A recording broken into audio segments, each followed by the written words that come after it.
Alhamdulillahirabbil alamin wa bihi nasta'in wa ala umuri dunya waddin. Wassalatu wassalamu ala asrofil anbiya'i wal mursalin wa ala alihi wa ashabihi ajma'in amma ba'du. Ya, selamat datang untuk teman-teman semua. Yang terhormat Ustaz Nur Fajrul Ramadan. Alhamdulillahirabbil alamin, kita akan melanjutkan kembali pelajaran kita kajian tafsir, bahas kitab Ma'alimut Tanzil karya Al-Imam Al-Baghawi. Semoga Allah merahmati beliau. Berhubung Ustaz Nur Fajri sudah berada di ruang Zoom, waktu dan tempat saya persilakan.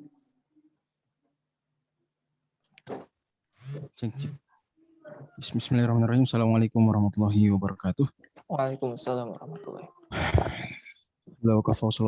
Mustafa ba'du. Teman-teman sekalian, silakan dibuka surat Yunus, surat yang ke-10 ayat 26.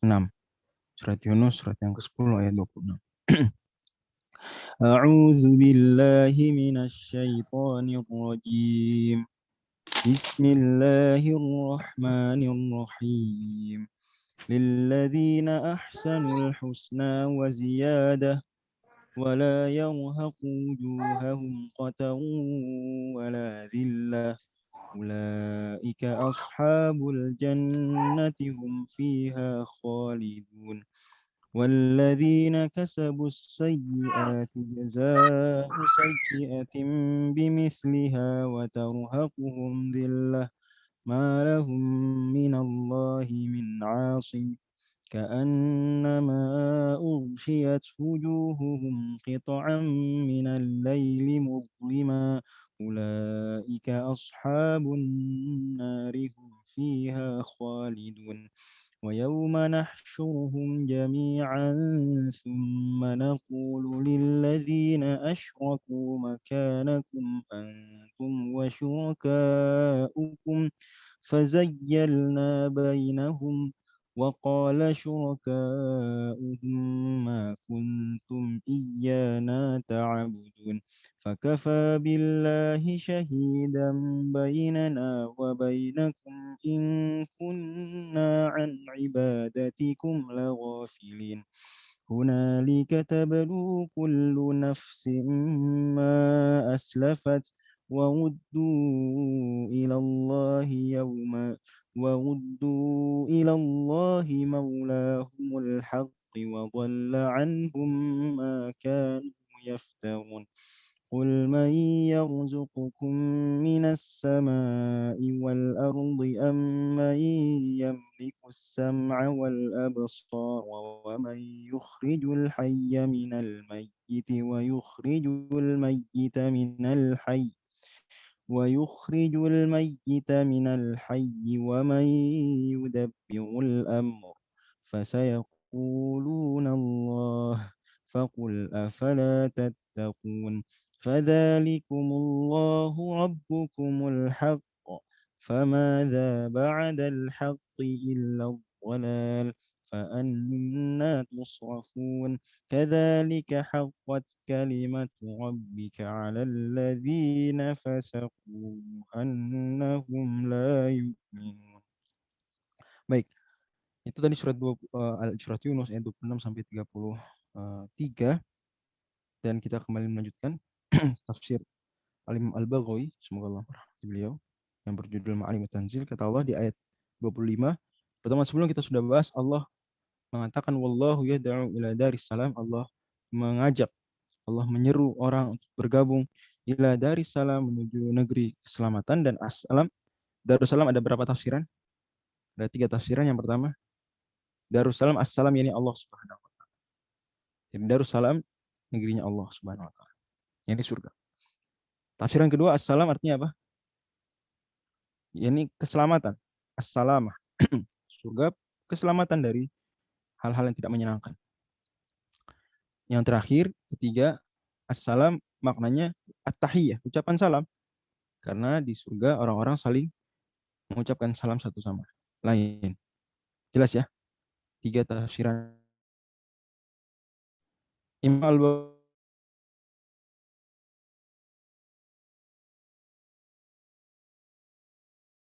di sini itu maksudnya Islam. amma bid-da'wati li idharil hujjah. Allah Subhanahu wa taala kalau urusan dakwah semua Allah panggil, semua Allah ajak. Kalau urusan dakwah semua Allah ajak. Ini Islam, Allah seru semua orang masuk Islam. Ini hidayah apa namanya?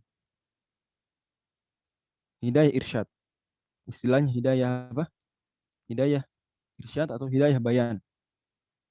Oke, mungkin kita sepakat saja istilahnya hidayah bayan. Kemudian yang kedua, kata Allah, wa khussa bil hidayati istighnan anhu. Mungkin lebih tepatnya bukan wa khussa di sini di buku saya wa khussa. Harusnya wa khussa. Wa khassa bil hidayati istighnan anil khalq. Tapi urusan ngasih hidayah, yakni hidayah yang dimaksud di sini hidayah itu al-irsyad. Hidayah al-irsyad. Jadi hidayah ada dua. Hidayah dalam konteks menjelaskan, maka semua orang dapat hidayah tersebut. Ini semua orang praktis dapat penjelasan apa itu Islam, Islam itu gimana. Tapi hanya sebagian orang saja yang Allah kehendaki, Allah beri hidayah, ngikutin penjelasan tersebut. Yang tahu Islam banyak, yang ngikutin Islam sedikit yang Allah kehendaki. Itulah wallahu yad'u ila daris salam. Allah menyeru. Siapa yang diseru? Nggak disebutin maf'ul bihinya. Ada nggak maf'ul bihinya? Nggak ada. Dan ingat kaidahnya kemarin bahwa kalau maf'ul bihi objek, Allah menyeru. Menyeru siapa? Nggak disebut. Maka kaidahnya gimana? Maka siapapun berarti. Berlaku umum. Ya. Kaidahnya hadzful ma'muli yufidul umum. Menghilangkan ma'mul dalam hal ini objek maf'ul bihi memberikan isyarat itu maksud umum. Semua idharan lil hujjah. Ya, li idharil hujjah untuk menunjukkan argumentasi Allah, kebenaran Allah, Allah kasih tahu semua orang. Tapi istighna'an anil khalq. Allah Subhanahu wa taala enggak butuh semuanya jadi orang baik, enggak butuh. Pun semua jadi orang jahat pun Allah enggak butuh. Enggak masalah buat Allah. Maka Allah cuma ngasih daya yang Allah istimewakan saja. Kalau Allah butuh, Allah rugi kalau seandainya manusia enggak beriman, Allah rugi. Maka ya harusnya orang aja semua beriman. Karena Allah semakin untung dong kalau semakin banyak yang beriman. Kan gitu. Misalnya kalian jualan ya. Jualan. Promosi ke semua orang. Misalnya di satu kampus lah ya. Satu kampus. Semua grup kampus dikirimin iklan. Tapi giliran mau beli, dipilih-pilih. Enggak, kamu enggak bisa beli. Kamu enggak bisa beli. Cuma orang tertentu, bisa 100 orang saja. Nah, kurang lebih gambaran seperti itu. Kalau ngajak semua. Tapi urusan kemudian yang diperkenankan Allah kehendaki dia masuk Islam sebagian saja. Kenapa Allah nggak butuh? Pun ini sebagian yang masuk Islam pun Allah nggak butuh mereka sebetulnya.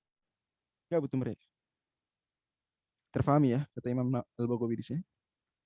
Terus ayat 26. Lilladzina ahsanul husna wa ziyadah. Ai lilladzina ahsanul amal. Ini di sini lagi nggak disebutkan apa yang jadi maf'ul bihi. Lilladzina ahsanu, bagi orang yang memperbaiki. Apa memperbaiki apa? Nggak disebutin. Memperbaiki berarti umum, apapun, memperbaiki akidah, memperbaiki ibadah, memperbaiki akhlak, memperbaiki amal yang nampak, amal yang tersembunyi. Lilladzina ahsanu, bagi orang yang memperbaiki amalnya, akidahnya, ibadahnya, akhlaknya, al-husna kata Imam Al-Baghawi, hiyal jannah. Maksudnya surga. Bagi al-husna artinya yang the best thing, al-husna. Yang paling baik, al-husna, al-fu'la. Surga itulah. Wa ziyadah dan tambahan. Apa gerangan tambahan tersebut?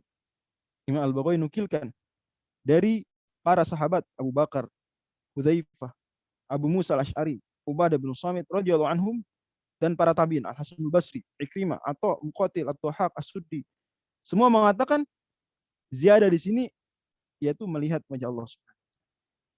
Wa hiya an-nadharu ila wajhillahil karim. Melihat pada wajah Allah Subhanahu wa taala. Oke. Kemudian Al-Imam Al-Baghawi bawakan sejumlah riwayat di antara hadis di mana Nabi Shallallahu alaihi wasallam membaca ayat ini. Jadi ini tafsir tingkatnya tinggi.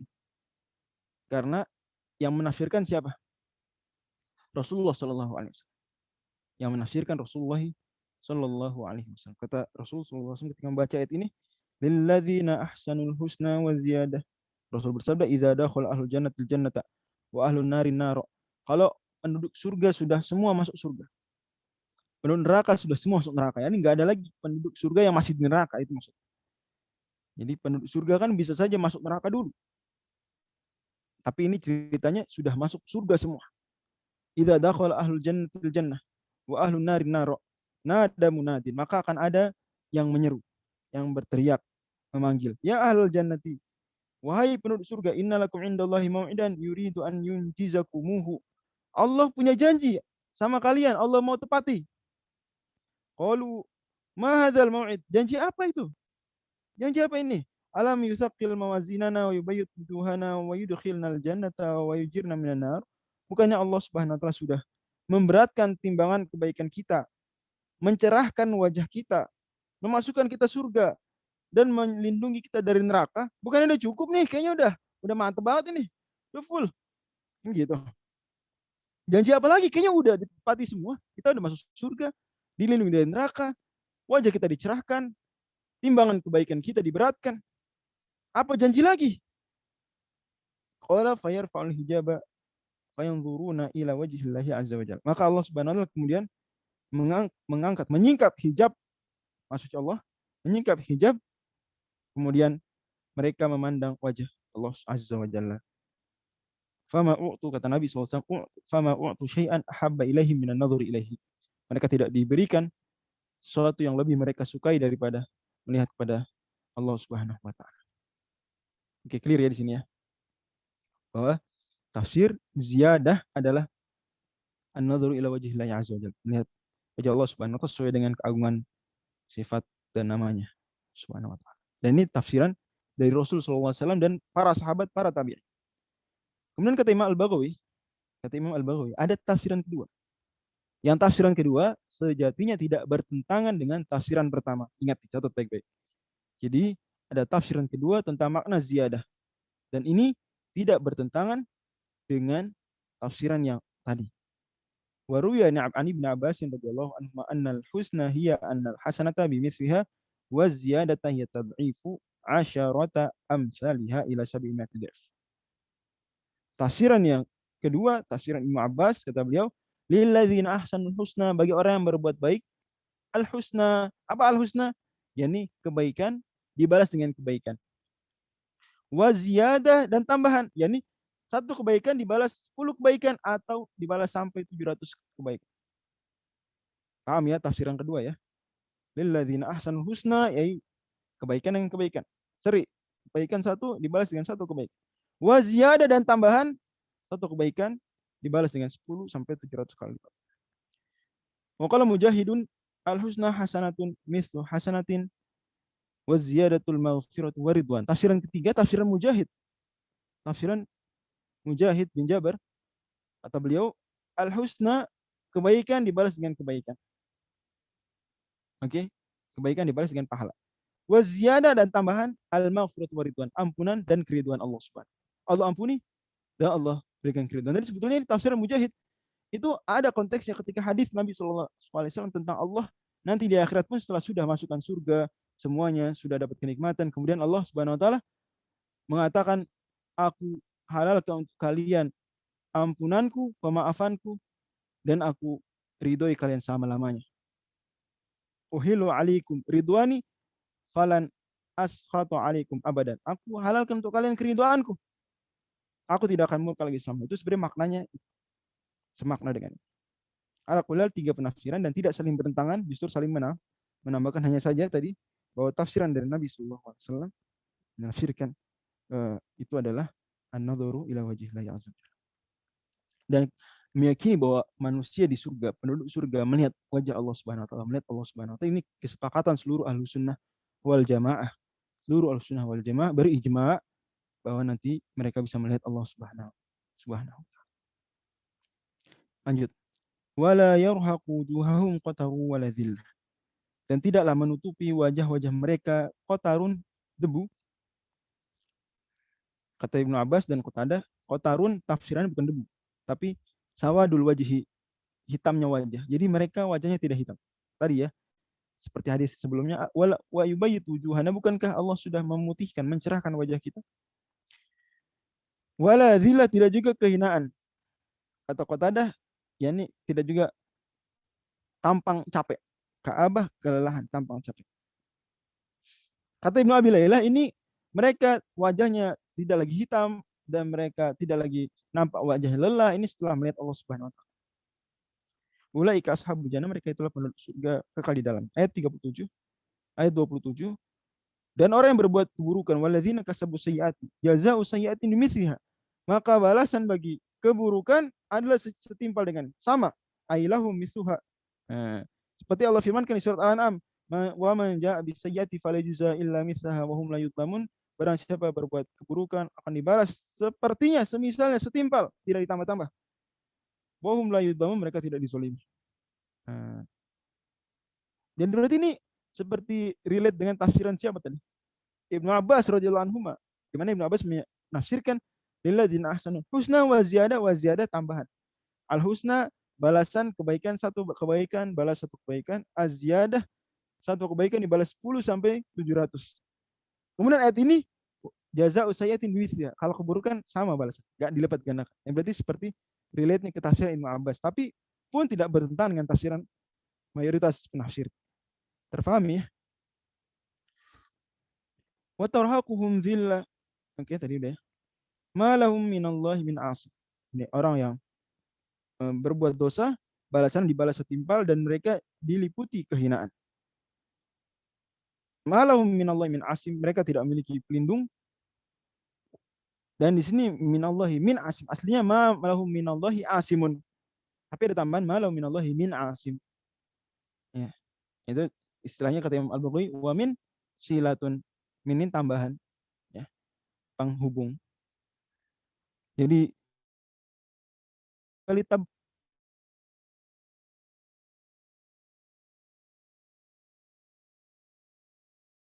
nggak punya mereka. Jangankan satu pelindung, setengah pelindung pun nggak punya.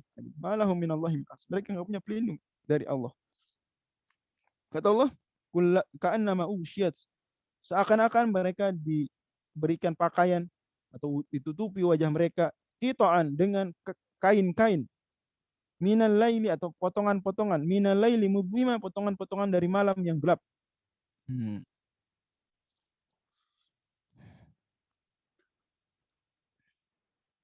Dan ini dalam qiraat lain qita'an dengan tok mati. Berarti kalau kita baca harus dipertegas qita'an agar enggak menyerupai qiraat lain.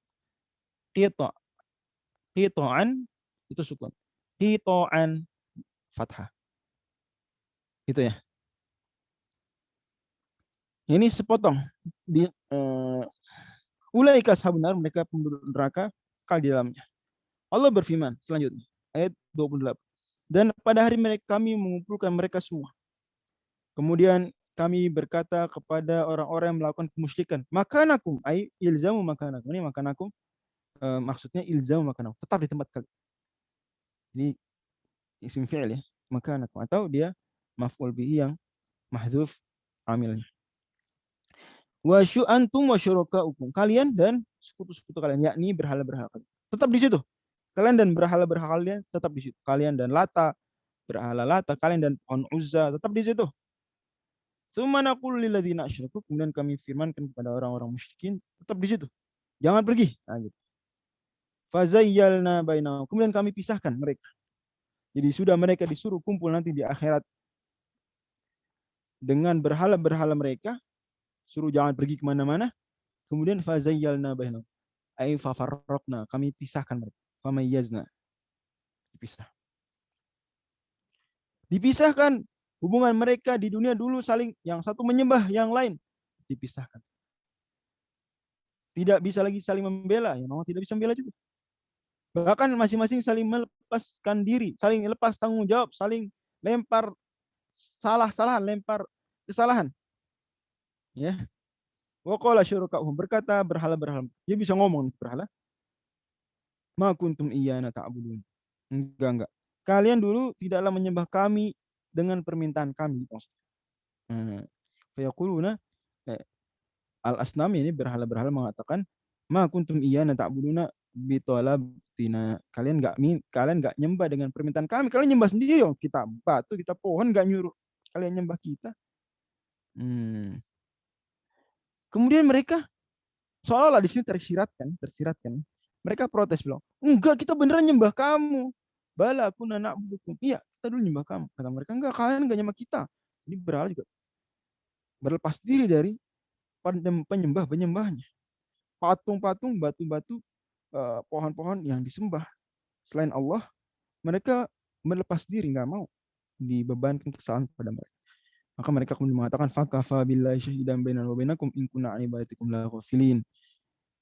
Jadi berhala ini seperti bilang, kalian nggak nyembah kita kan dulu, nggak nyembah kita kalian. Nah, ya uang mereka benda mati nggak tahu disembah atau enggak. Mereka pohon nggak tahu disembah atau enggak ya, walaupun bukan benda mati, dia makhluk hidup, tapi ya praktis. Dia nggak ngerti apa ini. Lagi ngapain sih manusia terhadap saya? Kok saya ditaruhin di dekat saya ini beberapa makanan, minuman, sesajian.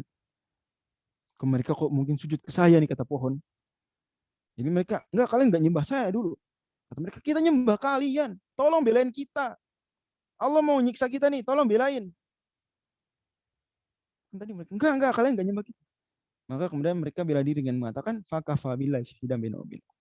Cukuplah Allah jadi saksi antara kita dan kalian. In kunna an ibadatin la ghafilin. Sungguh kita ini nggak ngerti kalian dulu nyembah kita. Lalai kita dari penyembahan. Ma kunna an ibadatikum iyana illa ghafilin. Ma kunna nasma'u wa la nubsiru. Kita nggak dengar kalian nyembah kita. Kita nggak lihat kalian nyembah kita. Kita nggak ngerti kalian nyembah kita. Ini kata batu-batu. Ya, mungkin benda mati lebih layak. Kalau pohon pun ya, pohon tetap nggak ngerti. Nggak mau nyembela gimana? Kita aja nggak tahu kalian dulu nyembah kita. Kalau Allah, kita beramal. Soalnya Allah tahu. Allah catat. Allah lihat. Lah, nyembah berhala. Mau ngasih duit ke berhala. Naruh sesajian makanan paling enak sekota Depok misalnya. Kasih makanan paling enak sekota Depok. Taruh dekat berhala. Dia juga nggak ngerti itu apa. Nggak ngerti. Nggak akan mengapresiasi, kamu hebat dulu kamu dunia nyembah saya. Nggak ada kayak gitu. Malah justru mereka menegasikan, menolak fakta tersebut. Maka kata Allah, hunalika tablu kullu nafsim ma aslafat. Saat itulah tabalu itu tabaru, diuji, dibuktikan dan diberikan balasan. Kullu nafsin, setiap jiwa, ma aslafat, apa yang mereka perbuat dari kebaikan hari itu. Waruddu ilallah, mereka dikembalikan kepada Allah. Maulahumul haqqi, maula mereka yang sebenarnya, Tuhan mereka yang sebenarnya. Kemudian Imam Al-Baghawi bilang, membawakan pertanyaan. Dan ini pertanyaan-pertanyaan seperti ini jujur itu pertanyaan penting, dan saya sendiri senang dengan pertanyaan-pertanyaan seperti ini dalam tafsir Al-Baghawi. Dulu di antara yang membuat saya terkesan itu justru Imam Al-Baghawi ketika menafsirkan kemudian mengajukan pertanyaan dari beliau sendiri, bertanya, tapi kan, gitu. Jadi beliau menafsirkan kemudian bilang, tapi kan. Nah, oke. Jelas ya. Kata beliau, lah, bukankah Allah Subhanahu wa taala berfirman di surat Muhammad ayat 11, wa annal kafirina la maula lahu, dan bahwa orang-orang kafir tidak punya maula. Orang-orang kafir tidak punya maula, tidak punya tuan. Di sini Allah bilang, wa wuddu ilallahi maulahumul haq. Mereka semua ini orang beriman, orang tidak beriman, orang musyrik dan yang bertauhid, dikembalikan kepada maula mereka yang sebenarnya. Tapi di surat Muhammad sallallahu alaihi wasallam itu ayat 11, Allah bilang orang kafir tidak punya maula, wa annal kafirina la maula lahum. Ayo, gimana dong? Ayo. Kebayang nggak pertanyaannya, ngerti nggak? Gimana, ngerti nggak pertanyaan? Coba dijawab pakai chat. Ngerti nggak maksud pertanyaan? Sebelum saya lanjut. Oke, saya ulang.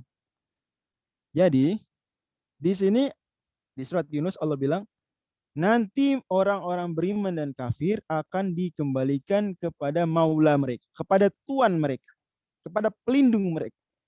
Ini Allah maksudnya. Tuan lah, kita terjemahkan tuan. Oke? Dapat sampai sini? Kata Allah di surat ini, di surat Yunus, waruddu ilallahi maulahumul haqqi.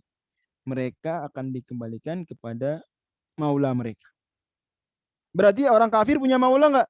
Berarti Allah tuh maula orang kafir bukan? Allah maula orang kafir. Allah maula orang beriman dan orang kafir. Itu surat Yunus. Dapat sampai sini.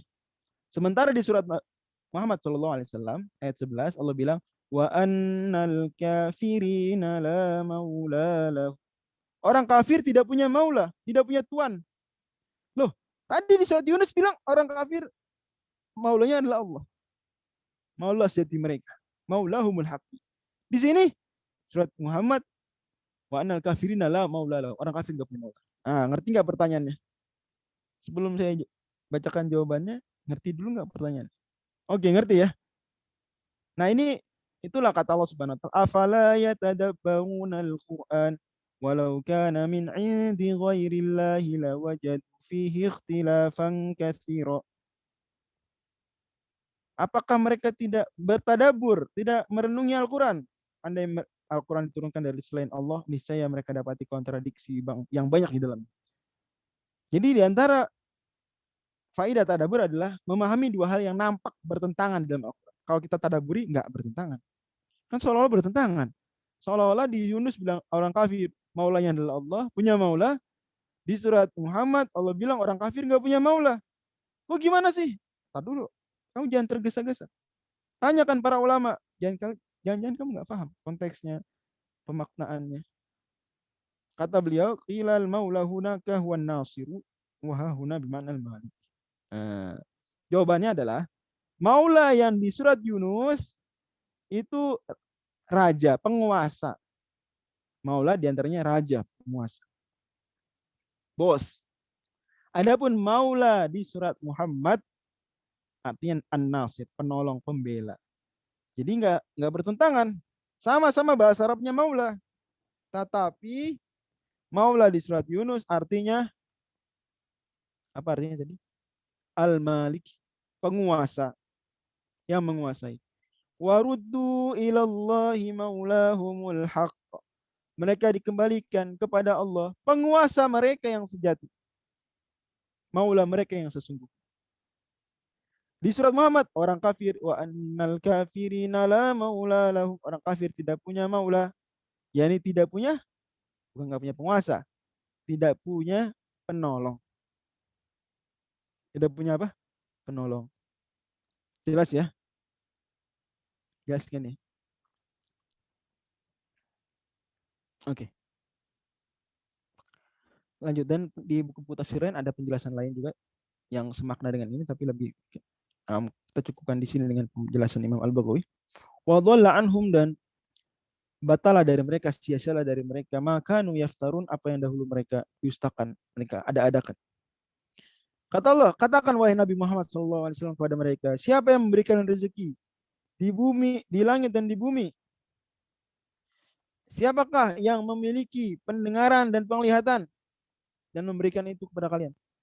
Siapa yang mengeluarkan yang hidup dari yang mati, mengeluarkan yang mati dari yang hidup? Ya, siapa? Siapa? Wa mayudabbirul amr. Siapakah gerangan yang mengurus semua urusan? Fasayaquluna Allah. Maka mereka akan menjawab itu adalah semuanya Allah. Jadi sekafir-kafirnya orang kafir Quraisy ya, semusyrik-musyriknya mereka. Kalau ditanya, siapa sebenarnya yang memberi rezeki, menciptakan, dan mematikan, mengurus semua urusan, mereka akan jawab apa? Allah. Gitu. Fakul afala tattaqun, maka katakanlah, ya boleh. Maka katakanlah, kenapa kok kalian tidak bertakwa, tidak takut hukuman Allah? Malah kalian musyrik. Allah Ta'ala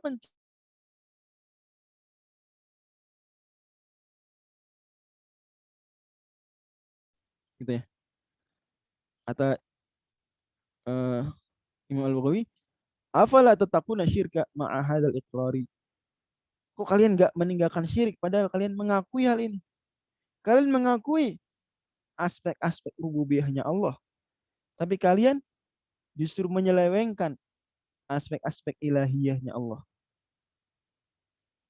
Harusnya kalau memang Allah Subhanahu wa taala yang memberi rezeki, kalau memang hanya Allah yang menghidupkan mematikan, kalau memang alam semesta yang ngatur hanya Allah, harusnya yang disembah hanya siapa? Hanya Allah. War rabbu wal mustahiqul ibadah. Rabb itulah yang satu-satunya yang berhak untuk dipersembahkan ibadah kepadanya. Jangan mengakui rububiyahnya Allah, tapi menyelewengkan ilahiyahnya Allah. Fadzalikumullahu rabbukum. Kata Allah, itulah Rabb kalian yang melakukan semuanya. Yang benar, yang sejati al-haq. Famadza ba'dal haqqi illa dhalal. Apalagi setelah kebenaran melainkan kesesatan. Jadi kalau sudah yang benar memang hanya Allah, kalau gitu selain Allah apa? Pasti batil. Kalau memang Rabb yang benar hanya Allah, pasti selain itu batil. Fadzalikumullahu rabbukum. Dari sini kita paham ya bahwa satu, orang-orang musyrikin Quraisy itu mereka mengakui aspek rububiyahnya Allah Subhanahu. Mereka mengakui Allah mencipta. Tapi mereka tidak mempersembahkan ibadah mengesahkan Allah dalam ilahiyah hanya kepada Allah. Enggak. Mereka menyembah Allah dan menyembah selain Allah juga. Dan ini jadi nggak cukup orang tuh dianggap apa? Sudah benar ya bertauhid ketika dia mengakui Allah pencipta. Ya nggak cukup, belum tentu dia jadi orang muslim dengan mengakui Allah pencipta. Belum tentu dia bertauhid dengan itu. Kalau dia bilang Allah pencipta, ya Allah pemberi rezeki. Ketika di saat yang sama dia masih apa? Mempersembahkan ibadah selain Allah juga. Ya mungkin dia nyembah Allah, tapi nyembah selain Allah juga. Dalam konteks meyakini bahwa selain Allah pun memiliki rububiyah. Itu ya, catat. Dalam konteks meyakini selain Allah pun memiliki. Jadi musyrikin Quraisy itu mereka meyakini juga bahwa berhala-berhala ini bisa memberikan syafaat. Berarti memiliki aspek rububiyah. Bisa membela. Makanya kata Allah, fadzalikumullahu rabbukumul haq. Itulah Allah, Rabb kalian yang sebenarnya. Adapun berhala-berhala yang mereka bukan Rabb. Itulah mereka bukan Rabb sama sekali. Jadi di sini kita paham dua hal. Orang musyrik mengakui Allah Subhanahu wa taala itu Rabb. Allah yang beri rezeki, memberi manfaat, memberi mudarat dan seterusnya. Menghidupkan, mematikan, mencipta. Tapi mereka harusnya mempersembahkan ibadah kan hanya kepada Allah. Ini enggak. Menyembelih juga pada selain Allah. Kemudian apalagi berdoa juga pada selain Allah. Tapi penting di sini bahwa Allah kemudian bilang fadzalikumullahu rabbukumul haq. Itulah Allah Rabb kalian yang sebenarnya. Berarti mereka juga di saat yang sama meyakini selain Allah juga Rabb. Ini poin penting juga tidak boleh terluput. Berarti mereka saat berdoa pada selain Allah meyakini bahwa selain Allah itu juga memiliki kemampuan memberi rezeki. Makanya Allah sampai bilang fadzalikumullahu rabbukumul haq. Itu Allah aja Rabb kalian yang sebenarnya, yang lain bukan Rabb. Jadi juga jangan dipahami bahwa ketika di ayat berapa nih? Ayat 31 ayat 3 surat 10 ayat 31 mereka yakin Allah Rabb. Jangan difahami mereka kemudian tidak meyakini rububiyahnya berhala-berhala. Enggak, mereka meyakini juga. Makanya Allah bilang di ayat 32, fadzalikumullahu rabbukumul haq. Allah saja Rabb yang sebenarnya. Di sini paham ya? Paham ya? Oke. Jadi intinya pada akhirnya di sini kita paham bahwa Allah sering berdalil dengan aspek rububiyah untuk menetapkan dan menguatkan aspek ilahiyah. Allah sering berdalil dengan aspek rububiyah. Yang rububiyah maksudnya Allah Subhanahu wa taala mencipta, Allah Subhanahu wa taala memberi rezeki, itu aspek rububiyah. Aspek ilahiyah hanya Allah yang berhak disembah. Karena tauhid ya pada akhirnya memiliki beberapa dimensi. Di antara dimensi rububiyah bahwa Allah Subhanahu meyakini bahwa Allah Subhanahu wa taala adalah yang memberi rezeki, mencipta, menghidupkan. Kalau menghidupkan itu aspek rububiyah cuma diingkari. Jadi musyrikin juga mengingkari sebagian aspek rububiyah karena mereka nggak percaya Allah menghidupkan lagi. Padahal itu aspek rububiyah. Mematikan, okay, mengatur alam semesta, itu aspek rububiyah. Aspek ilahiyah, ini Allah Subhanahu wa taala apa? Hanya Allah yang berhak disembah. Hanya Allah yang berhak diberikan peribadahan. Musyrikin Quraisy yang mereka sudah mengingkari sebagian rububiyah pun tidak memurnikan ilahiyah. Lanjut. Fadzalikumullahu rabbukum alladzi yaf'alu hadhil asya'a wa rabb. Yang melakukan ini semua Rabb kalian, Allah saja yang benar. Kok bisa kalian fa'anna tusrafun terpalingkan dari hal tersebut, dari tauhid, wa antum muqirruna bihi, padahal kalian mengakui hanya bahwasanya Allah Subhanahu wa taala itu yang menciptakan, yang memberi rezeki, yang mengatur alam semesta. Kok bisa kalian berpaling dari ibadah? Terpalingkan. Kadzalika haqqan, demikian pula lah telah pasti, telah wajib kebijaksanaan dan putusan Tuhanmu kalimat rabbika atas orang-orang yang fasik. Fasik di sini maksudnya kafir. Demikian tafsirannya. Ini fasik yang mengeluarkan dari agama, bukan fasik yang tidak mengeluarkan dari agama. Annahum la yu'minun, bahwa mereka tidak beriman. Dalam qiraat lain, qiraat Abu Ja'far, Nafi dan Ibnu Amir, kadzalika haqqat kalimatu banyak kalimat. Maka di sini tulisnya dengan tak terbuka ya. Kalau teman-teman lihat, ditulisnya dengan tak terbuka, bukan tak marbuta, padahal kalimat itu kan tak marbuta normal. Tapi di sini kalimat dengan tak terbuka, kata Imam Ibnu Jazari, wa kullu makhtulif jam'an wa fardan fihi bitta'i ulif. Setiap kata dalam Al-Quran diperselisihkan apakah dia mufrad atau jamak, ini antar qiraat. Ada qiraat baca mufrad kalimatun, ada yang baca jamak kalimatun, maka ditulis dengan tak terbuka. Wa kullu makhtulif jam'an wa fardan fihi bitta'i ulif. Demikian kata Ibnu Jazari dalam Muqaddimah Jazriyah. Kemudian lanjut ya. Annahum la yu'minun, bahwa mereka tidak akan beriman, ya ini. Oke. Ya, bahwasanya mereka tidak beriman. Jadi orang yang memang Allah putuskan dahulu bahwa dia kafir, dia memang tidak akan beriman. Karena memang Allah hanya ngasih hidayah kepada yang dia kehendaki. Wallahu yad'u ila daris salam wa yahdi man yasha' ila siratal mustaqim. Kita karena tadi startnya terlambat ya. Kita maka mulai berakhir juga 4.42 nih sekarang, bukan 4.40. Tadi kita startnya sekitar 4.05. Silakan kalau sekarang mau ada bertanya, ada waktu kira kurang lebih 10 menit. Wallahu a'lam bishawab. Insyaallah teman berikutnya kita bahas ayat 34. Silakan jika ada yang ingin didiskusikan, tanya. Saya serahkan kepada moderator lagi. Jazakumullah khairan, Ustaz. Bagi teman-teman yang ingin bertanya, persilakan, baik lewat kolom chat maupun live. Angkat tangan kalau mau live. Tapi nggak boleh nyalain kamera ya. Oh iya, live suara maksudnya. Iya, suara. Bang Gilang. Silakan. Iya, silakan Bang Gilang. Pakai suara aja. Pakai termasuk suara. Ikhwan, laki-laki juga. Assalamualaikum Ustaz. Ingin bertanya, ya.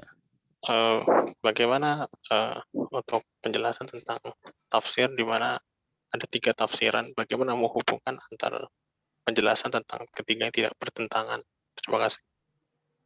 Oke. Mungkin yang dimaksud 3 tafsiran tadi terkait dengan lilladzina ahsanul husna wa ziyadah itu kali ya. Iya benar, Ustaz. Oke, ya tutup dulu soundnya. Bang Zidan juga saya jawab. Oke. Jadi tafsiran yang mayoritas, dan itu tafsiran dari Nabi SAW, bahwa al-husna surga, ziyadah itu melihat Allah Subhanahu wa taala. Dan ini tafsiran kebanyakan sahabat dan tabi'in. Tafsiran kedua dari Ibnu Abbas, al-husna balasan setimpal.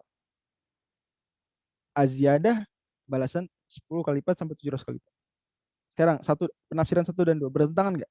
Tidak bertentangan, karena surga itu sendiri di dalamnya bisa ada balasan setimpal, dan di dalam surga juga ada balasan berlipat ganda. Termasuk di antara balasan yang berlipat ganda adalah apa? Melihat Allah Subhanahu wa taala. Nikmat melihat Allah Subhanahu wa taala. Itu balasan berlipat ganda enggak? Ya enggak? Saya tidak yakin kita melakukan suatu amal yang itu benar-benar bernilai untuk bisa melihat Allah. Kayaknya enggak ada deh. Terlalu mahal untuk mendapatkan itu semua. Amal kita apa? Meskipun ibadah 60 tahun full ibadah terus, tidak pernah dosa. Selalu ibadah yang wajib-wajib terus gitu misalnya.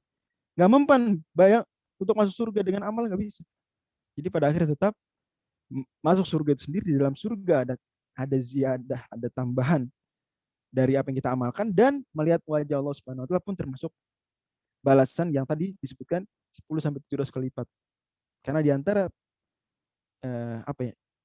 implementasi dari pelipat gandaan pahala adalah amal kita yang nggak ada apa-apanya, ternyata Allah balas dengan kesempatan melihat Allah. Terpahami nggak? Untuk 1 dan 2. Paham, Ustaz. Oke, sekarang dengan yang ketiga. Yang ketiga kata tafsir siapa tadi? Mujahid. Enak. Tafsir Al-Baghawi saya sangat menikmati. Kenapa? Karena tafsir Al-Baghawi itu menyebutkan langsung, menghubungkan kita dengan generasi sahabat dan tabi'in. Itu kelebihan tafsir Al-Baghawi. Tafsir Ibnu Katsir juga, tapi tafsir Ibnu Katsir untuk menyampaikan itu kadang pakai sanad cukup panjang. Gitu ya. Dan terlalu kalau Imam Al-Baghawi itu sering men-skip sanad. Bukan karena beliau nggak punya sanad, punya, cuma ya biar nggak bete baca tafsir. Dan ini kelebihan tafsir bil ma'thur ya. tafsir lain kadang menyebutkan pendapat tapi nggak sebutkan siapa yang ngomong. Kalau tafsir Al-Baghawi dan tafsir bil Ma'thur lainnya nyebutkan Qatadah, ini Mujahid. Oke, tafsir Imam Mujahid bilang apa, gimana Mujahid tadi? Mujahid muridnya Ibnu Abbas. Mujahid bin Jabir muridnya Ibnu Abbas. Ingat saya wafat tahun 105 Hijriah. Kemudian Mujahid ini ngaji dengan Ibnu Abbas 2 kali khatam. Setiap baca ayat tanya tafsirnya. Baca ayat tanya tafsir. Maka kata para ulama Ibnu Uyainah bilang idza ja'akum an mujahidin fahasbuka bi. Kalau udah datang tafsir dari Mujahid maka cukup. Oke, artinya maksudnya bukan berarti Mujahid dia satu-satunya yang perfect dalam tafsir, enggak, cuma dia sangat luar biasa dalam tafsir. Kata Mujahid, al-husna, apa tadi al-husna tafsiran beliau? Apa tadi? Hasanatun mithlu hasanah. Jadi kebaikan dibalas dengan kebaikan. Jadi lebih umum beliau. Tidak harus sejenis, tapi tidak harus setimpal, tidak harus satu balas satu. Satu balas apapun yang penting dibalas dengan kebaikan. Termasuk di antara pembalasan Allah dengan kebaikan adalah membalasnya dengan surga, dan di antara membalas dengan kebaikan, Allah membalas dengan memberikan nikmat bisa melihat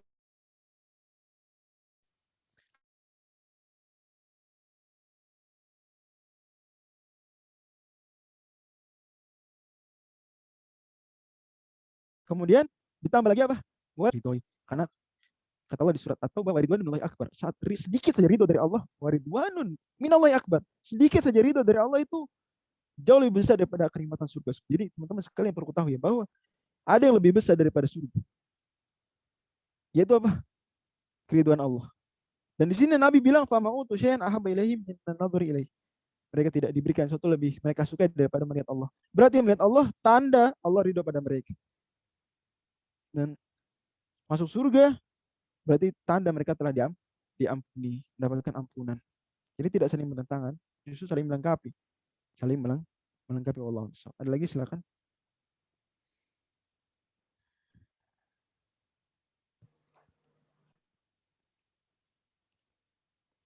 Nah, kalau nggak ada nggak apa-apa ditutup, Kang Zidan. Ya. Mungkin saya kasih sedikit kesimpulan ya di akhir. Insya Allah izinkan saya setiap mau akhir kasih pengingat apa saja yang kita sudah dapatkan, gitu ya. Yang kita dapatkan hari ini setidaknya beberapa faedah. Yang pertama bahwa kita dapat konsep akidah Ahlussunnah wal Jamaah meyakini bahwa orang beriman di surga akan melihat Allah Subhanahu wa taala. Orang beriman di surga akan melihat Allah Subhanahu wa taala. Itu poin penting. Di mana keyakinan ini diingkari sekelompok atau beberapa kelompok di luar Ahlussunnah wal Jamaah. Mereka mengatakan Allah nggak bisa dilihat. Tapi yang benar Allah bisa dilihat. Sesuai dengan keagungan Allah Subhanahu wa taala, dan hadisnya cukup banyak tentang ini, bahkan sampai derajat mutawatir. Hadisnya mutawatir. Termasuk bahkan ada ayat Quran. Walaupun ayat Quran mungkin tidak eksplisit ya, tapi ayatnya cukup banyak. Surat Yunus, surat Qaf, dan beberapa surat lainnya. Surat Al-Mutaffifin, kemudian surat Al-Qiyamah. Al-Qiyamah malah eksplisit ya. Ila rabbiha nadhir, eksplisit Al-Qiyamah. Kalau mau eksplisit di Al-Qiyamah. Ditambah hadis mutawatir bil makna. Maka sebetulnya tidak ada alasan ada sekelompok di luar Ahlussunnah wal Jamaah yang tidak mempercayai konsep akidah ini. Sebetulnya nggak ada alasan. Di Quran ada hadis yang mutawatir, harusnya mereka nggak ingkari. Tapi ya nggak ngerti lah, banyak alasan, banyak argumen yang tidak kuat. Oke, kemudian faedah yang kedua adalah barangkali adalah bahwa orang atau benda yang disembah pada kehidupan dunia, berhal itu akan berlepas diri dari para penyembahnya, nggak akan ngakuin, enggak, kamu nggak nyembah, aku nggak nyuruh, kayak gitu. Nah, kalau kita nyembah Allah, Allah akan apresiasi di akhirat, nggak akan dihilangin, nggak akan Allah, enggak, kamu dulu nggak sholat, padahal kita sholat, nggak akan kayak gitu, nggak akan Allah nggak akan sia-siakan amal kita ketika memang sudah ikhlas dan ittiba, nggak akan. Tapi ternyata selain Allah itu akan denial ya, kalau bahasa anak mudanya. Enggak, enak aja, kamu nggak nyembah kita, kamu malah menyia-nyiakan, tidak mengapresiasi. Mungkin dulu bisa jadi di dunia ini ada orang-orang musyrik yang musyriknya itu tulus ya. Musyriknya totalitas dalam kemusyrikan. Mungkin aja ada, mengorbankan mungkin hartanya untuk kemusyrikan, tapi nggak diapresiasi sama berhala. Malah mereka berlepas diri. Maka jangan sekali-kali melakukan kemusyrikan. Anda akan merugi dunia akhirat. Kemudian faedah terakhir adalah bahwa, terakhir last but not least, mungkin adalah tadi ayat 31 dan 32 bahwa orang-orang musyrikin mengakui, musyrikin Mekah pun mengakui bahwa Allah tuh yang mencipta, Allah tuh yang memberi rezeki, Allah yang mengurus alam semesta. Mereka mengakui. Tapi di saat yang sama mereka juga mengakui bahwa Berhala-berhala punya sedikit kemanfaatan, punya mudarat, gitu ya, punya manfaat, punya mudarat.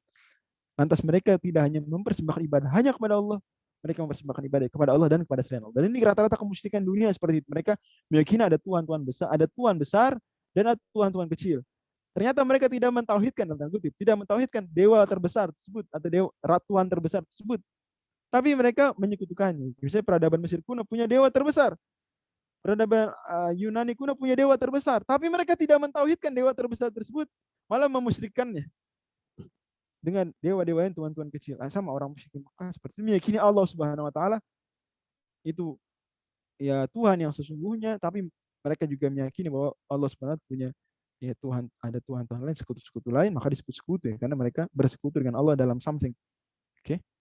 Dan ini bukti bahwa meyakini sebagian rububiyah saja tidak cukup menjadikan orang bertauhid, sebelum dia kemudian butuh juga mempersembahkan ilahiyahnya kepada Allah Subhanahu wa taala. Dan seharusnya kalau mengakui Allah Allah yang merupakan Tuhan, maka jangan melakukan kemusyrikan. Itu barangkali wallahu a'lam. Kita break dulu, nanti insyaallah pukul sekitar 9 menit lagi ya kita masuk belajar fikih. Terima kasih banyak, Kang Zidan, silakan ditutup. Saya di sini aja ya. Waalaikumsalam Ustaz, teman-teman semua. Itu teman-teman sekitar 8 menit. Jika ingin keluar grup dipersilakan. Nanti semoga ingat untuk kembali ke sini. Untuk teman-teman semua juga diingatkan untuk mengisi presensi yang sudah di-share oleh Rumah Belajar di kolom chat.